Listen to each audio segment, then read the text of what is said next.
මහා වැසි වැස්සත් මහා සුළං හැමුවත් 21 වෙනිදා සවස නුගේගොඩ මේ රැස්වීම පවත්වනවාමයි. ලංකා පුරා සිටින සියලු පුහුණු සම්ප්‍රදායක පුහුණු සටන්කරු ආධ්‍යාත්මික නායකයෝ විශාල පිරිසක් මෙතනට කැඳවනවා. ඉදිරියේදී බලා ගන්න පුළුවන්, දැක ගන්න පුළුවන්. වැස්ස නවත්තන්න ඕනේ අපිට. අපේ අවතර වැස්ස නවත්තන්න ඕනේ අපිට. ඩියුටි වෙලාවට නවත්තන්න. හරි. ඩියුටි වෙලාවට නවත්තන්න. හරි. එහෙනම් ගාතාව කියලා නවත්තන්න. සාර්ථක වෙනකන් අනිවාර්යයෙන් මේ සාර්ථක වෙනකොට දැනටම සීමා දාලා. ඩියුටි වෙලාවට නවත්තලා දෙනවා. නැත්තයි. ජාලෝ මහා ජාලෝ ජාලම් මහා ජාලම් ජාලිතේ මහා ජාලිතේ ජාලිතම් මහා ජාලිතම්. මුකම් සම්පත්තං සුතංගමිති මිගයිද තිත්තලා දන්තලා මණ්ඩලා රොකිලා කරලා විත්ති. මුත්ති ඒවා.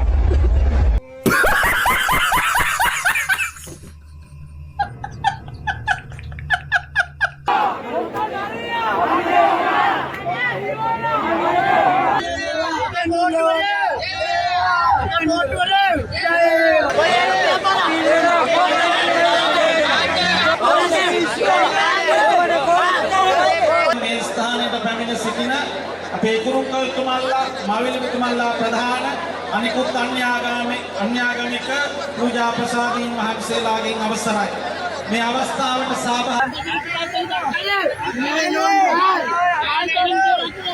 සම්ප්‍රදායක පුහුණු සටන්කරු ආධ්‍යාත්මික නායකයෝ විශාල පිරිසක් මෙතනට කැඳවනවා.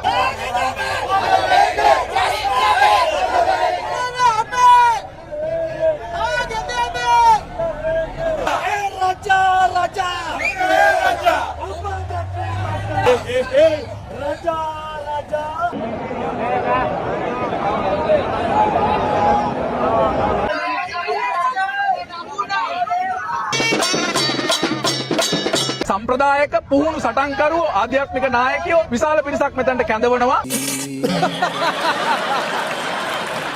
නුදුරු දිනක අපි දකින්න ඕනේ මද්ද්‍රව්‍ය නැතුව මේ තරුණයන් කෑකෝ ගසමින් මේ බල්ලෝ ගැගුඩුවක් තේරෙන්නේ නැහැ. දෙදායෙන් පස්සේ ඉපදිච්ච එක බල්ලෙකුට තේරෙන්නේ නැහැ.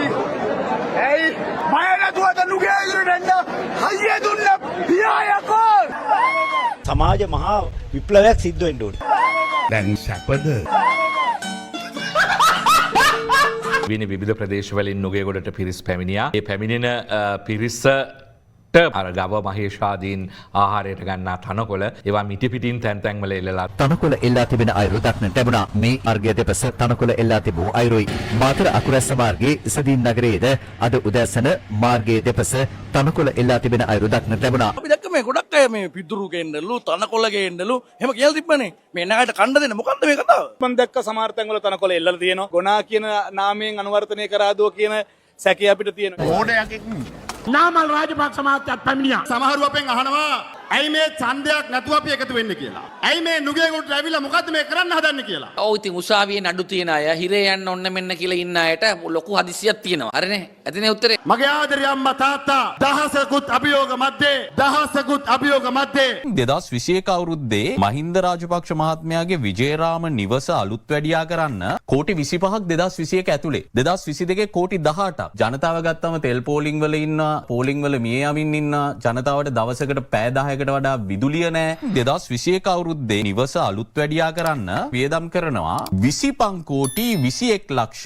24978ක්. 2022ට යන 2023 අවුරුද්දේ අග්‍රාමාත්‍ය කාර්යාලය ඒ නිවසටම නැවත වියදම් කරනවා 3 කෝටි 88 ලක්ෂ 83477ක්. ඒ අගමැති කාර්යාලය. ජනාධිපති කාර්යාලය 2021 ඉඳන් 2023 දක්වා අවුරුදු 3ට මේ විජේරාම නිවස අලුත් වැඩියා කරන්න වියදම් කරනවා 3 කෝටි 75 ලක්ෂ 61165. මුළු වියදම ගත්තම අවුරුදු 3ක් තුල අලුත් වැඩියා කරන්න නිවස අලුත් වැඩියා කරන්න 51 කෝටි 90238ක්. ජනතාවගේ බදු මුදල් වලින් කෝටි 51ක් අවුරුදු 3ක් ඇතුළත නිල නිවසක් අලුත් වැඩියා කරන්න යොදවද්දී දරුවන් කිරිපිටිය ටික නැතුව අඬන හැටි බලාගෙන ඉන්නවා. මේ විදිහට කෝටි 25කුයි 18කුයි දීලා ඒ අර්බුදයේ උච්චතම අවුරුදු දෙක ඇතුලේ එතුමාගේ නිවසට එස්කලේටර් එකක් හයි කරන එකද ප්‍රමුඛතාවය.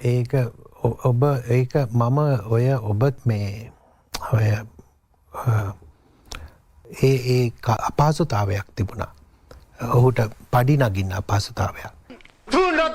ඒ වගේම ආණ්ඩුව පුළුවන් පළවෙනි අවස්ථාවේදී පෙරලන්නයි කියන එකත් අපි ජනාධිපතිතුමාට මතක් කරනවා. අපි වගකීමකින් කියන්නේ මගේ ආදරේ අම්මේ තාත්තේ මේ ආණ්ඩුව පෙරලන්න කියලා අපි පෙරලි ඇඬුවට වැඩක් නැහැ.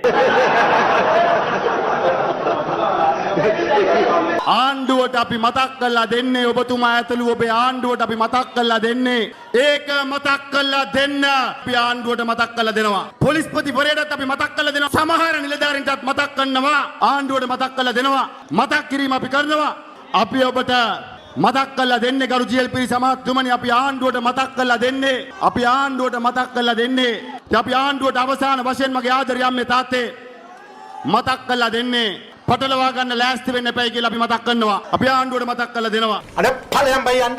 ඊයේ මහින්ද රාජපක්ෂ ජනාධිපතිතුමා මං හම්බුනාම එයා කිව්වේ මේ නාමල්ට පිස්සු කියලා කිව්වා. වේදිකාවේ කුමාරයා බවට පත්වලා ඉන්න ආදරණීය නාමල් රාජපක්ෂ ජාතික සංවිධායකතුමාගෙන සියලු දෙනාගෙන් අවසරයි. මෙහෙමයි වේදිකාවල වචන කියනකොට වචන තියෙනවා. ඉතින් මේ රටේ කුමාරවරු බිහි වෙන්නේ නැහැ අය. හරි. මේ වේදිකාව හැදුවේ කවුරුත් මෙතන හිතාගෙන ඉන්න එපා. නායකෝ හදන්න නෙවෙයි. හැබැයි හදන්න ඕන වෙලාවේදී මොකා හරි උස්සගෙන ගිහිල්ලා අපි ජනාධිපති පුටුවේ වාඩි කරවනවා.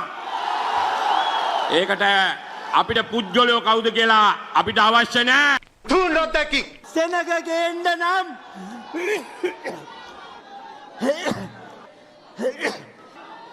මට කියන්නකෝ මහින්ද රාජපක්ෂ නැත. සහභාගී වෙන්නේ නැහැ. රනිල් වික්‍රමසිංහ ඒත් නෑ අපි කිව්වේ දෙන්නට අපි කිව්වේ නේ මෙහෙමයි. එන්නේ නෑ නෙවෙයි. කිව්වේ නැහැ. මෛත්‍රීපාල සිරිසේන මෙහෙම අපිට ආරාධනා කරන්න විශේෂ හේතුවක් නෑ. මොන මගුලක්ද මහත්තයෝ කරන්නේ? දිලිත් ජයවීර සජිත් ප්‍රේමදාස නැත. රාවුෆ් හකීම් නැත. සුමන්තිරන් නැත. දිගම්බරම් නැත. මනෝ ගණේෂන් නැත. ඔය ඔබ දන්න ඔය හැමෝම අපිට ආශිර්වාද කරලා තියෙනවා. දැන් මේක මේ රැලිය උදේම ගහලා ඉල්ලේ. ඒ රාජපක්ෂට බයිනවද? ඇයි? මේ වගේ මට ඇහෙන විදියට බයිනවා වගේ නේද? කාටරි බයින ඈ. කේස් එක. ඒක හැන්ඩල් කරන්නේ අර. හැන්ඩල් කරන්නේ අර ෆෝන් එකේ තියන්නේ. ඔව්. එයා තමයි හැන්ඩල් කරන්නේ. මේ මිනිහා කුපිත කරන්නේ පොරද? ඔව්. නෑ ගේමක් කිල්ල නෑ. අද රැලියේදී ඇලවෙන්න ගහලා යන අංකල් කෙනෙක් කොහොමද? උත්තර වැදිලා තියෙන ඩයල් එක. කාලෙකින් මොණ්ඩ ටිකක් හම්බෙලා. කාලෙකින් හම්බෙලා දිල්ල ඇලවෙලා ඇල්ලේ. අට්ටි ඔක්කොම යනවා. 3:00 වෙලාව.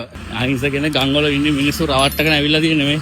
පේනවනේ වව්. රැළිය පැවැත්වූයේ දරුවන් අපොස උසස් පෙළ විභාගයට පෙනී සිටි අතරතුරයි. අද පස්වරු 2 සිට සවස 5:10 දක්වා කාලය තුල දරුවන් අධ්‍යයන පොදු සහතික පත්‍ර උසස් පෙළ විභාගයට අයත් දේශපාලන විද්‍යාව ප්‍රශ්න පත්‍රයට පෙනී සිටියා. සිසුන්ගේ මව්පියන් අදහස් පළ කළා. ඒක නිකම් මේ ආත්මාර්ථකාමී මිනිස්සුන්ගේ ආත්මාර්ථකාමී හැඟීම. මේ වගේ මේ අනවශ්‍ය දෙයක් කරන එක ළමයින්ට බාධාවක්. විභාග ඉවර වෙලා පැවැත්වුවා නම් හොඳයි කියලා හිතෙනවා ඉතින්. දරුවන්ගේ විභාග ඉවරලා ඒ කරන දෙයක් ඒගොල්ලෝ කරගත්තට කිසි ගැටලුවක් නැහැ.